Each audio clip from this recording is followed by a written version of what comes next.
More details surrounding the disappearance of 12-year-old Madalina Cojocari. The Mecklenburg County court system releasing newly unsealed documents that could provide more clues into what happened to Madalina. It's been nearly 8 months since the Cornelius girl was last seen publicly getting off of a school bus.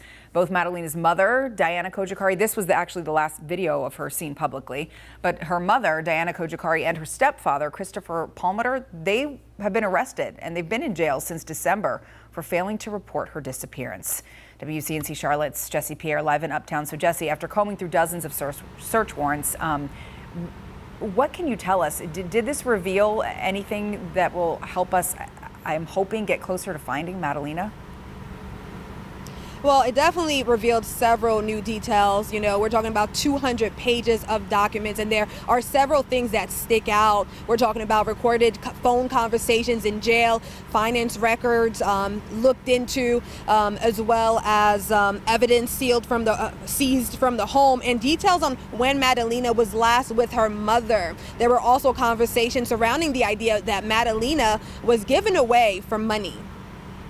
In police work, all you can do is sift through every piece of evidence, and hopefully it leads you to something that leads you to something else, and so you can conclude what happened to the child. Where is Madalina Cojocari? That is the question. The Cornelius girl was last seen leaving the school bus on November 21st, but it took weeks before her parents reported her missing. Here's what we can add to the timeline after several search warrants were unsealed.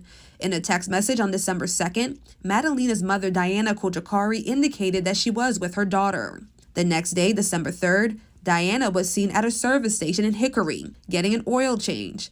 The attendant told police there were children's toys in the car, but did not see a child around. On December 4th, Diana traveled towards North Carolina mountains, claiming to be searching for Madalina. And on December 16, Sugar Mountain Police Department provided surveillance photos of a man and a young girl. The man's images were physically consistent with the appearance of a family member of Diana, the only blood relative known to live in the U.S., and the young girl appeared to be Madalina. I think that's the biggest thing, and I would certainly be interviewing that person, looking for other camera video of who he was with that day. The search warrants also revealed more details from recorded phone calls in jail. Diana discussed a bag of money with her mother, cash withdrawals, and she also told her mother she believed her husband, Madalina's stepfather, Christopher Palmiter, gave Madalina away for money. In recorded conversations between Palmiter, his brother, and his sister-in-law, he mentioned that Diana had a lot of cash with her, and he did not know where it came from. He also shared some concerns about financial stuff coming up.